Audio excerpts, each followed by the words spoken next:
Hello, everybody, and welcome back to another Double Wave Yellows podcast. And today we are talking about the 2021 Brazilian Grand Prix from Sao Paulo, the Interlagos circuit. And as always, it's thrown up an absolute cracker of a race. And of course, as always, Hodders and Tyson join me to discuss and dissect the drama. How you doing, lads? Hey, Yeah, not bad. Good stuff. Tyson. Again, more drama and more controversy to talk about.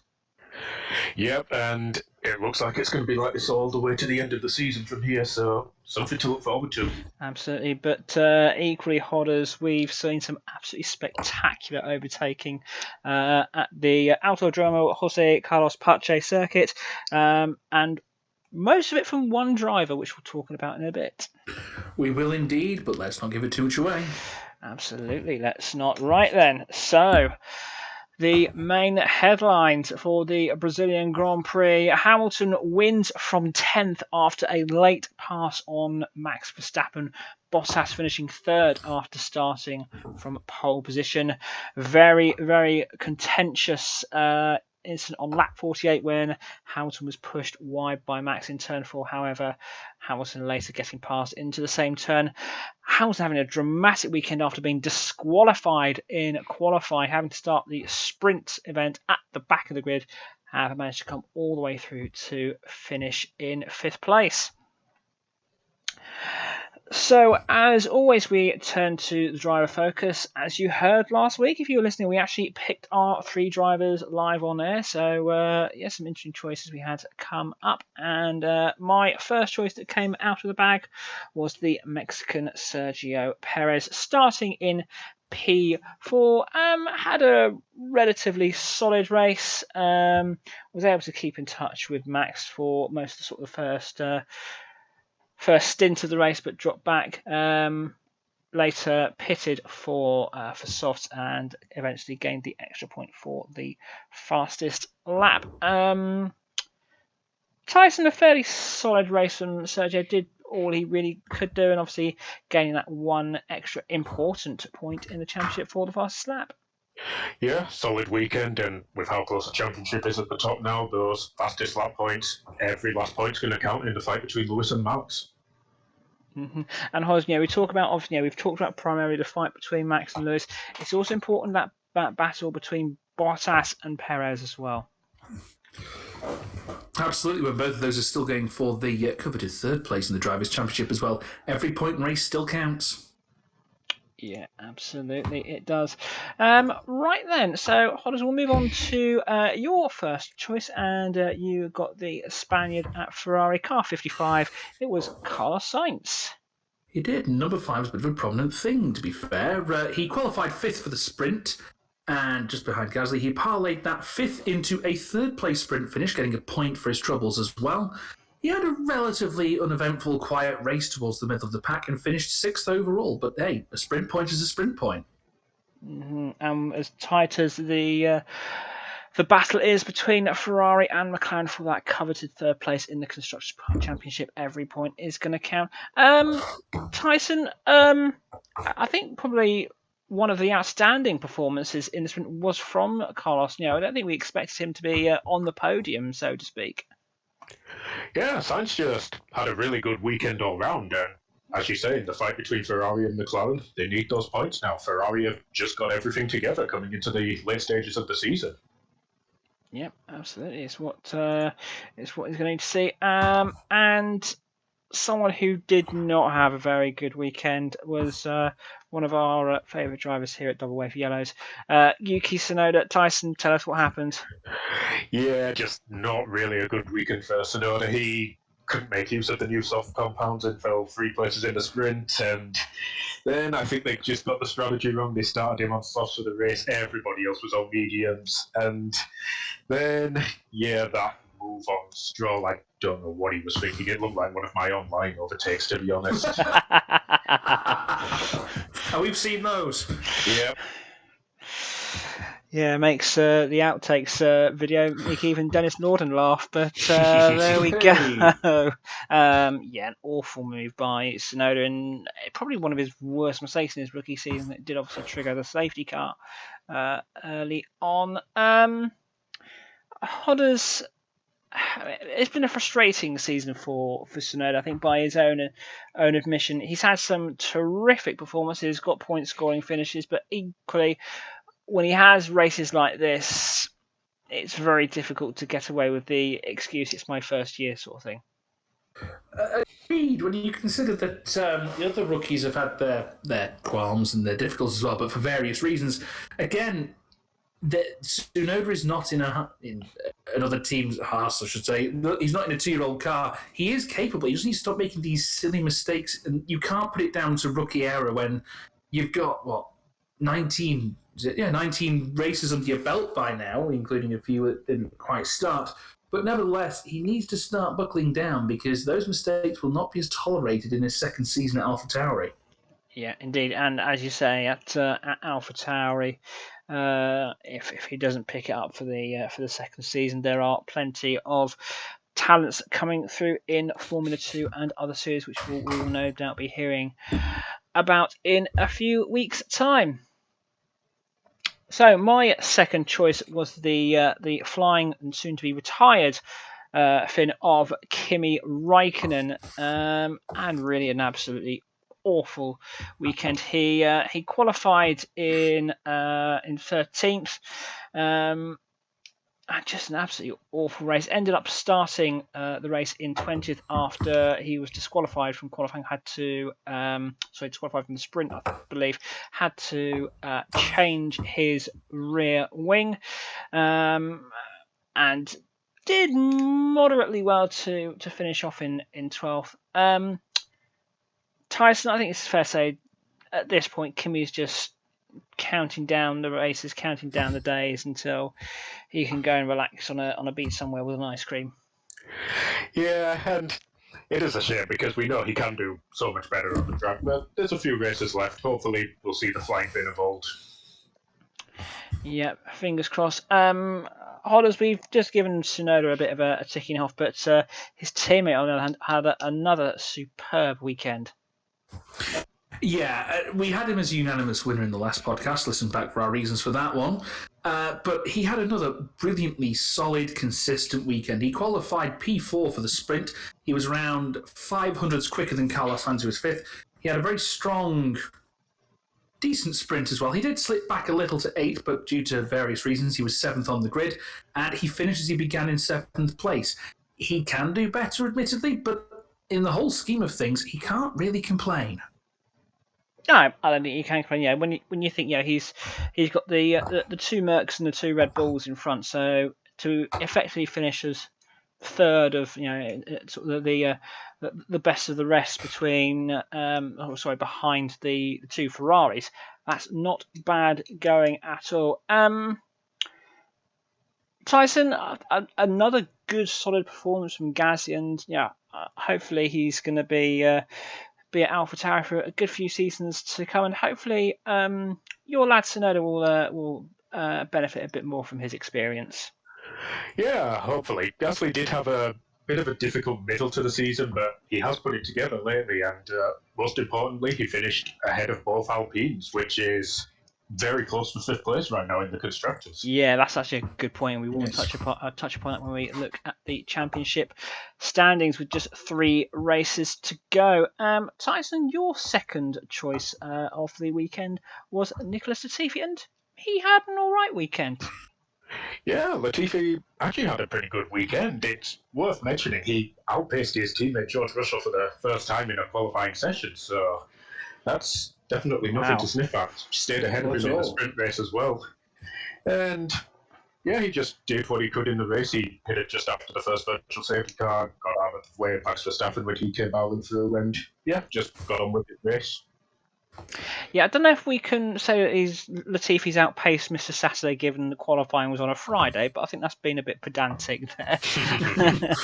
But Odyssey's he's obviously starting to get on top of or close to Russell was in the final few races. Let's see if he's had a modest season. He's had 1 points finish in Budapest, obviously for reasons, but he's done all right. It's been a modest one, and you've got to bear in mind that we are talking Williams here, who are still pulling themselves from bottom of the pile. They're doing what they can with the car they have. I mean, I wouldn't be surprised if, as we've said, till the cows come home, amongst other animals, that Williams could well be more competitive as the 2022 regs come in. And with Alex Albon being alongside him, you never know what could happen next season. Yeah, I'm looking forward to seeing it As actually am with I. Albon's experience. That'll be good to see. My third choice for the weekend, or my third selection for the weekend, was Antonio Giovinazzi, the Italian Alfa Romeo driver. Started 14th, not too bad. Sort of had a steady race. Ended up coming home in 13th, but I think most of the news, Hodders, was centered on the announcement earlier on in the week that Giovinazzi will not be at Alfa Romeo next week. The probably the second worst kept secret after George Russell moving to Mercedes was the announcement that Guan Yu Zhou, the Chinese driver, will be at Alfa Romeo next year. Yeah, it wasn't a well-known secret. I think it was well-known for quite some time that Guan Yu Zhou he is almost certain to have enough points for his super license following the concluding rounds of the Formula 2 Championship. I think he needs to finish something like 9th to get the points he needs, which is pretty likely, I would think. I think Tyson would back me up there. And with the amount of sponsorship money that's been bandied around, it's money talks. And Alfa Romeo need it, considering they're not spending a great deal. Mm-hmm.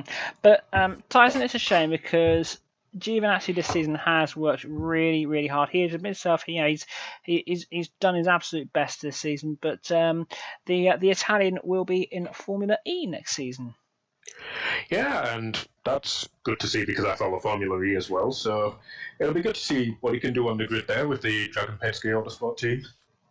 Mm-hmm, absolutely. We will certainly keep our eyes and ears on that one and report back on how Giovinazzi is doing next season. So on to Hodder's third and final choice. It was Nikita Mazepin, and Hodder's usually we do give Nikita a bit of a beating, but he took quite a bit of a beating on social media, which was rather unpleasant. But he actually did a lot of talking on the track and in a good way.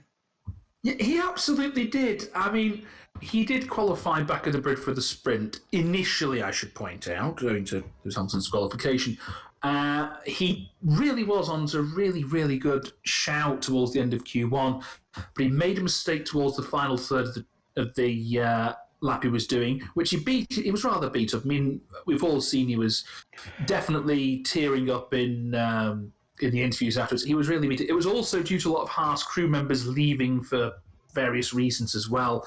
And for his own mistake, he got an absolute mauling on social media, and a lot of it was thoroughly unjustified and unrelated to the racing itself. And I will say I've gained respect from him over the season, but I've really gained respect for him this last weekend. He's shown he is very much human, and he is doing his best. He was 20th for the race, we upgraded to 19th due to Raikkonen's pit lane start. And to be very fair on Nikita Mazepin, I've got to give him credit. By the time the safety car came out, he was in 14th position, and he stayed there for a good 20-plus laps. He eventually finished further down in 17th, finishing ahead of Mick Schumacher. But again, probably one of his best performances of the season. Yeah, it was a good performance, and it's great to see actually that sort of emotion from a driver when it really means that much to them. And for those of you who did post some unpleasant things about Mazepin, or indeed just that sort of stuff on social media, just no, all of us basically saying no, don't post that sort of stuff. We don't want to see that. Tyson, Mazepin has obviously been struggling at the back of the grid. Haas just have made no change on it. Hopefully we will see Mazepin move up the grid next year when Haas do throw all their money at the 2022 car. Yeah, it's been a bit of a downfall for Haas the last few years, and just seeing them at the back of the grid now they can do so much better. Hopefully, next year, new regulations, new car, we'll see them back up there. Fingers crossed. And lastly, we look at Mick Schumacher. Tyson, tell us all about it. Yeah, staying on the Haas thing, just another unlucky weekend for Mick Schumacher. He got a bit of a wiggle on, it sent him into Kimi and lost his front wing, and he just never really recovered from that. Just finished 18th, and yeah, as I've said, nothing much more that can be done with the Haas at this point. Just get on with the job. Absolutely. Hodders, obviously, I think basically short of a miracle, it's going to be a case that Haas are going to be starting towards the back of the grid and finishing down the back for the remaining 3 races now. I think, particularly with the rounds that we've got left, where I think it's fair to say a lot of the tracks we've got coming up particularly quick, the pace just isn't there for Haas. I mean, they've already said before they're going to wait until next year. I think there's always 2022. Absolutely. But they'll give it a damn good try. I'm sure they will, and hopefully we will see the gap between not just the front runners and the midfielders, but obviously Williams, Alfa Romeo, and Haas close up. So on to our winners and spinners. We are going to discuss who had a weekend to remember and who had a race they really would rather forget. Hodders, I'll come to you first for your winner. We gave this guy a bit of a thrashing last time out, but yeah, your winner's very good performance. Redemption is a very sensible word here. Valtteri Bottas, he gave the performance at Interlagos what we were expecting to happen in terms of Mexico, which didn't quite happen. But I think the to whom it may concern days are back. He had a very, very strong weekend, finishing third and where he needs to be. Absolutely. And Tyson, Bottas' sprint performance was superb. Really doing well to keep Max at bay there for the 24 laps. Yeah, he did really well in the sprint. And yeah, all credit to Bottas. Got the job done. Absolutely. And going is stock rising a few points at Alfa Romeo. Hodders, obviously, Bottas was your winner. Who was your spinner, though? Well, my spinner, and I'm going for a Brit here, is Lando Norris. I mean, he just did not have a good weekend at all, and obviously the punch that he got in the first lap rather set his race up for not a great performance, which is a shame for him because he's been quite good all season. Yeah, and to be honest, I would have gone with Norris as my spinner as well for exactly the same. It's just, turn 1 collides with his former teammate Carlos Sainz, gives him puncture. Obviously, the safety car helped bring him back into play a little bit. Tyson, we've seen McLaren just as a team just drop the ball over the last 2-3 races, and now they are in serious danger of conceding the 3rd place in the championship to Ferrari. Yeah, that has gotten really close in that fight. Ferrari had really closed the gap, and McLaren were just not quite seeing what we saw at the start of the season. Norris, he was just really unlucky to get that little tap at the start. We've seen people get away with so much more, but that's the way it happens sometimes. Absolutely. Tyson, we'll come to your spinner first. And unfortunately, we really hate choosing this guy, but your spinner of this week was Tsunoda. Yeah, I think I said everything I needed to say in the driver's focus. Wrong tyre strategy, lost place in the sprint, and that awful move on Lance Stroll. Just, yeah. It was awful, and that's one of those ones where I'm sure Yuki will go back and look at it and ensure that he does not do that again. But although you've had plenty to say about it, we've got even more to say about both Tyson's and my choice for our winners, the driver of the day. Tyson, we could only look at car 44, Lewis Hamilton. Yeah, it might be the boring, predictable choice, but I think people might look back on this in the future and say it was one of the finest drives of his career, because it really was. He needed to win this race to keep the championship alive. Qualified on pole position and then lost it from the disqualification, so he had to make a charge all the way from the back in the sprint. He finished 5th there, took a further 5-place penalty during the race and somehow just managed to cut his way through the field to the win. Kept his cool during all the shenanigans with Verstappen and made the pass clean on track. So just a sublime drive from the 7-time world champion, well-deserved driver of the day, and nobody else in the running for my winner this weekend. And I'm just going to say I concur with the right honourable gentleman. Yeah, an exceptional weekend from Lewis. He is truly showing why he is a 7-time world champion. He is showing why that was his 101st race victory. I think for me the key bit was 2 stunning overtakes into turn 1. Firstly on Norris for 5th place in the sprint, and that was literally last of the late breakers. Really, really good. And then the sheer audacity to go around the outside of Perez into turn 1 during the race. She's like, you're not going to do. Oh, yes, he did do that. Well done. So brilliant racing there from Lewis. We have got one honourable mention, and we do mean this in jest, of course. And we're going to give our honourable mention to the stewards for ensuring that the FIA end of season dinner has been paid for in full.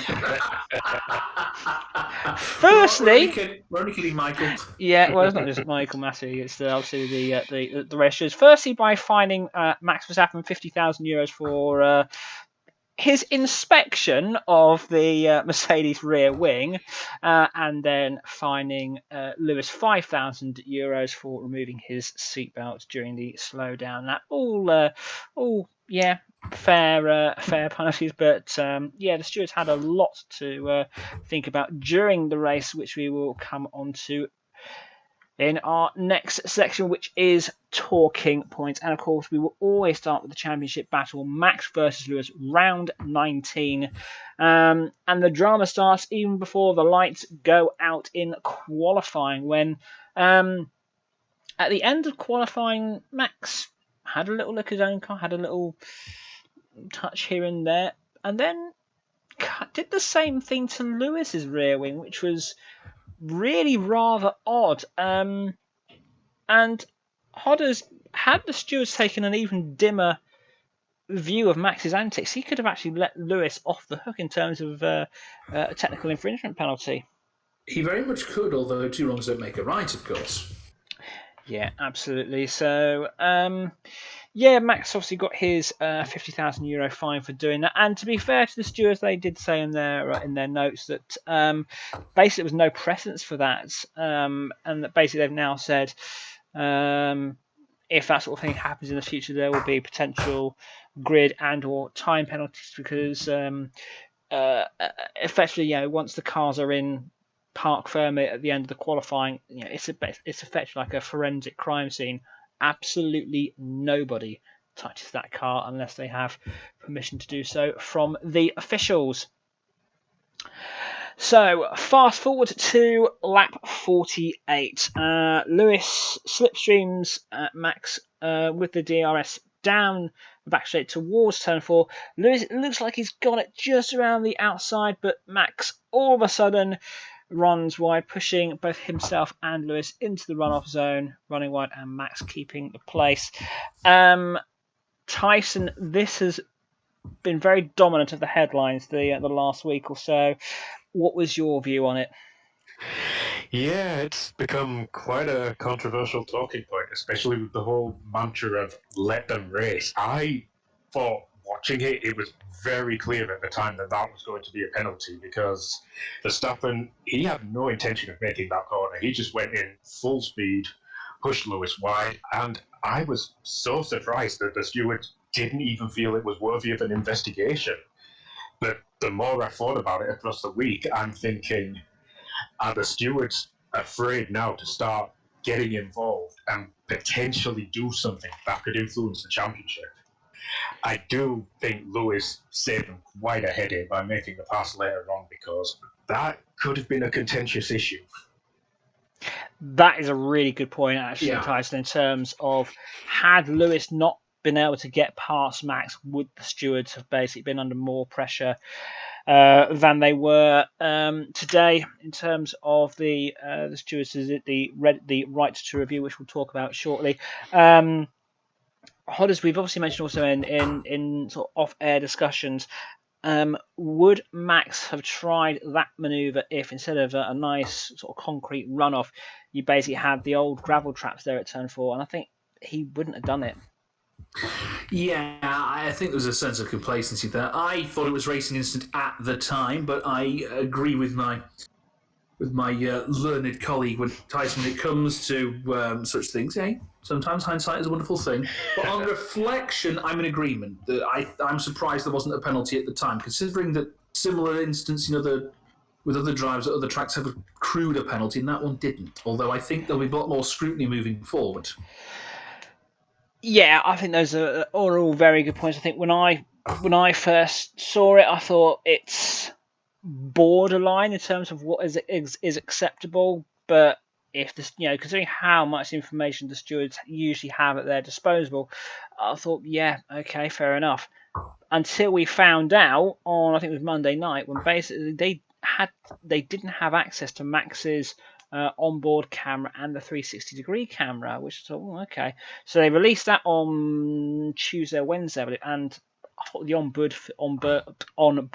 footage was so damning. It was.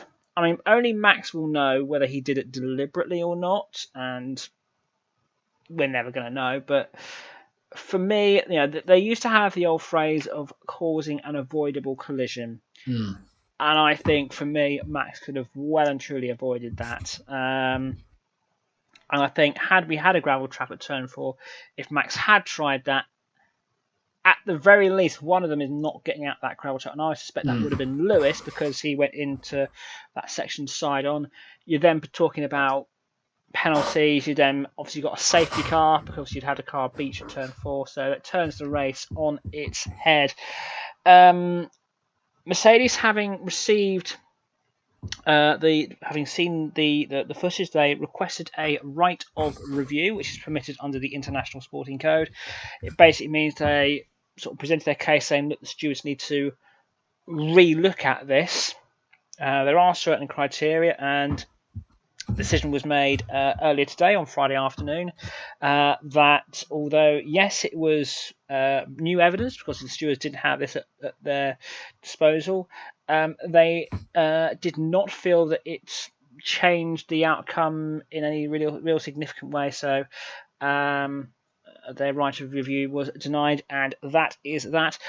Tyson, we were talking earlier, it's not just going to change the way how Lewis and Max are going to race in terms of inside and outside lines. It's going to change it for the rest of the 18 drivers. Yeah, this may cause them a big problem because they've now set the precedent of, well, if you just dive in on someone, shove them off the track, we're not even going to look at it. So I know Leclerc has made a few comments earlier that it's going to change the way he approaches things now, and it really begins to come down to the sport versus the show and just inconsistencies in the stewarding. We saw at Austria similar situations. They were penalised for them. Last week, they're not being penalised because it's going to have an effect on the championship battle. And it's like, where do you draw the line with this? I mean, that's very, very good point as well. We've spoken about it on numerous occasions here on Double Wave Yellows. We don't want the championship decided in the stewards' room, but it could effectively have done so if I think if Max had been given a 5-second penalty, that would have dropped him to third. I mean, Bottas promoted to second. So you've got to argue, if Max wins this championship by 2 points or less, that is the decision that has effectively given it to Max. Anyway, we'll talk more about this in a little while. We'll continue with how the race unfolded, and lap 59, a superb overtake from Lewis on Max. Again, down into turn 4, and made absolutely sure of it this time. Hodder's great move. Absolutely, it was. I mean, people know I'm not huge on Lewis in general, but even the die-hard Max fan or anybody else who cannot stand to either individual cannot begrudge that was a flaming good move. It was a flaming good race from Lewis, and that just absolutely capped it off. So 14-point lead Max has in the championship with 3 races to go and 78 points up for grabs. It means that the title can't be won this weekend in Qatar, but it could be won in 2 weeks' time in Saudi Arabia, depending on the results this weekend. So next talking point is the sprint. I think we can't call it sprint qualifying or sprint race. We don't know what to call it, man. But it's the effectiveness. How good has this sprint format been? And I open the floor to Tyson on this one. Yeah, I think the 3 sprints that we've got, they've been a really good demonstration of the format, and you have to argue that Hamilton's performance in the sprint, it does give a fair bit of ammunition to those people who have suggested maybe reverse races could work. I don't necessarily want to see that, and I don't think it should have an effect on the starting grid. That's what qualifying is there for, in my mind. But these sprints have been really good to watch on a Saturday afternoon. Yeah, and it also means that you've got people tuning in on the Fridays now for qualifying, or even attending the track on Fridays for qualifying. I think they chose the FIA and Formula 1 chose 3 really good and good different circuits to use. Absolutely. You've got Interlagos, which is lots of fast corners, all winding. It's such a very fast lap. You've got Monza, really good fast racetrack there, the fastest one on the calendar, and you've also got Silverstone, which is the sort of has the home heritage of Formula 1. Tyson, you kind of sort of followed up there on my point whether the qualifying on the Friday should basically set the grid for Sunday for the sprint. Hodders, I come to you. What's your thought? Qualifying, should that set the grid for the sprint? Should it set the grid for Sunday? How do you feel it should work? I've always been of the view that I think that qualifying should be what sets the race itself. Now, I think it can set the grid for the sprint as well, although I do feel that the sprint should be a distinct race in and of itself. It should not influence the outcome of the race itself, unless penalties were to be applied, of course. Yeah, for example. Absolutely. I think that's a fair point. Other thing we've discussed here is whether more points should be awarded for the sprint. So at the moment, the top 3 score points: 3 points for first, 2 points for second, and 1 point for third. Hodders, should there be more points, and how would you sort of do the scoring system? I think there should, and I think we've discussed this off air as well, and I think we've agreed that possibly giving points to the top 6 using one of the old point scoring systems for the top 6 would be more beneficial than just the top 3. Yeah, I think that's fair because you've essentially, especially with the engine limitations they have and the financial restrictions as well, it's almost to a point where basically anybody that finishes 6th downwards, it's more of a case. Although it's setting the grid, it's like, well, why are we bothering to race? Tyson, what are your thoughts? Yeah, I agree with that. I do think there needs to be a bit more reward up there. At the moment, just 3, 2, 1. It's like, there's quite a lot of risk if you crash for very little reward. But I wouldn't be opposed to, similarly to how they're going to run it in Formula 2 or Formula 3 next year. They've been experimenting with their sprint and feature formats. I think they've just found a good compromise between the two right now. So I'd like to see something like that in Formula 1 with, as Hodder said, one of the old school scoring systems. Yeah, so if you were so for the top 6, I think it would be 10, 6, 4, 3, 2, 1, which is what they had up until the end of 2002. Potentially top 8, that would be 10, 8, 6, 5, 4, 3, 2, 1. That was in from 2003 to 2009. But I think the key bit is we don't want there to be more points available for a sprint event than for the actual race. Yeah. What are your thoughts whether they should have like a separate sort of sprint championship, effectively? Tyson. It could work. It's a little bit limited at the moment in that we know the cars can't really get close to one another, so we're not really seeing the full potential when they get in that dirt yet. But again, next year, the new regulations coming in, a separate sprint championship, might be an idea. Yeah, absolutely. We have actually got on our notes that we were going to then have a look at stewarding, but I think we've already touched upon that a fair bit. So we will consider that area touched upon. We also mentioned this a little bit earlier on during our drivers focus. Guan Yu Zhou and Antonio Giovinazzi are effectively swapping seats. Giovinazzi is out, Zhou is in. We have our 2022 grid.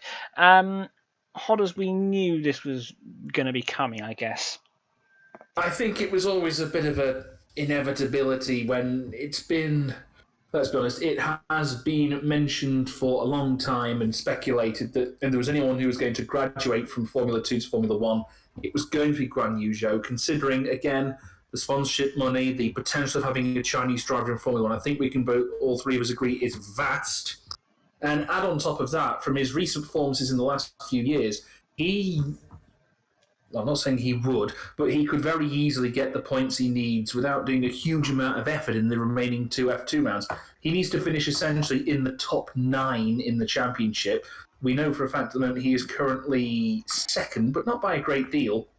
9th is currently on 59 points, so I'd say he's almost got at least a top 9 finish in the bag.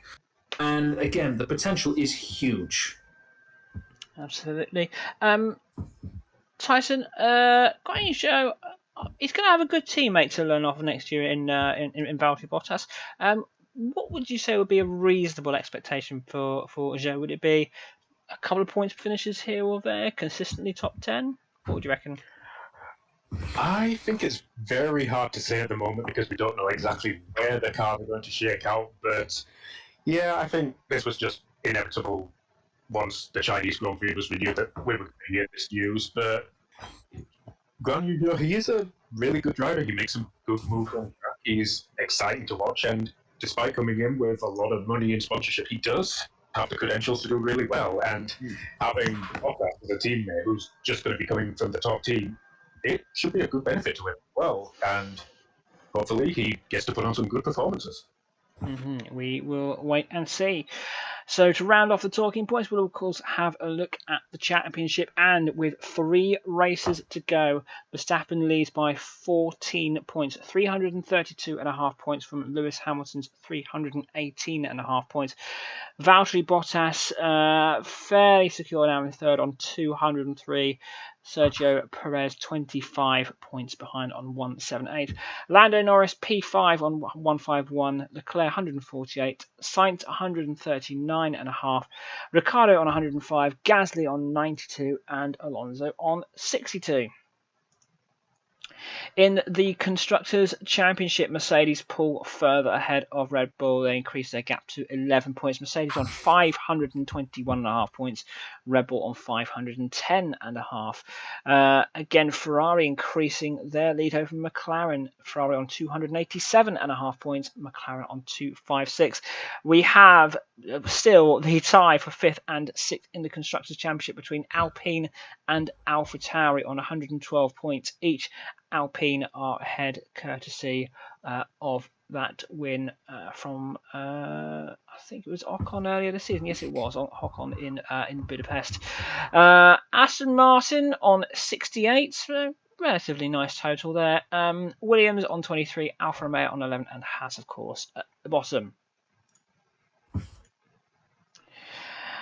So, final thoughts.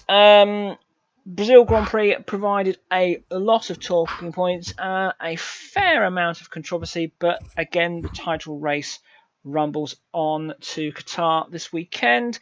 Hodders, we've heard and seen a lot said about Qatar, about the racetrack, about the host itself, but what sort of race do you reckon we're in for this weekend? I mean, it's going to be an interesting one, considering it's a circuit that's more often used for MotoGP and motorcycle racing. But again, it's a new track, so I'll go into it with an open mind and see how it goes. Absolutely. And Tyson, I think the stewards were given more than enough work to do at Interlagos. Hopefully, it's all dealt with on the track this weekend. We don't want Mercedes or Red Bull back in the stewards' room at all this weekend. Yeah, hopefully, but with how this championship's going down, I really feel elbows are going to be gotten out, especially with this being such a narrow track and people insinuating that they're going to make tough moves from now on and just be unyielding. It's going to be exciting. Oh yeah, it's going to be good. Don't forget to join us next week as we will review the Qatari Grand Prix. The podcast will be out on the 26th of November. Yeah, so that is it from all of us here at Double Waved Yellows. My thanks, of course, to Hodders and to Tyson for their contributions, and of course, my thanks. Cheers. Yeah, thanks, guys. Always a Always a pleasure having you on here. And lastly, of course, my thanks to you for watching and for listening. Hope you've enjoyed it. Don't forget to like, subscribe, leave us a comment below, and of course, go and follow us on Twitter, DWavedYellows. Be good, and if you can't be good, be safe. From all of us here, bye bye.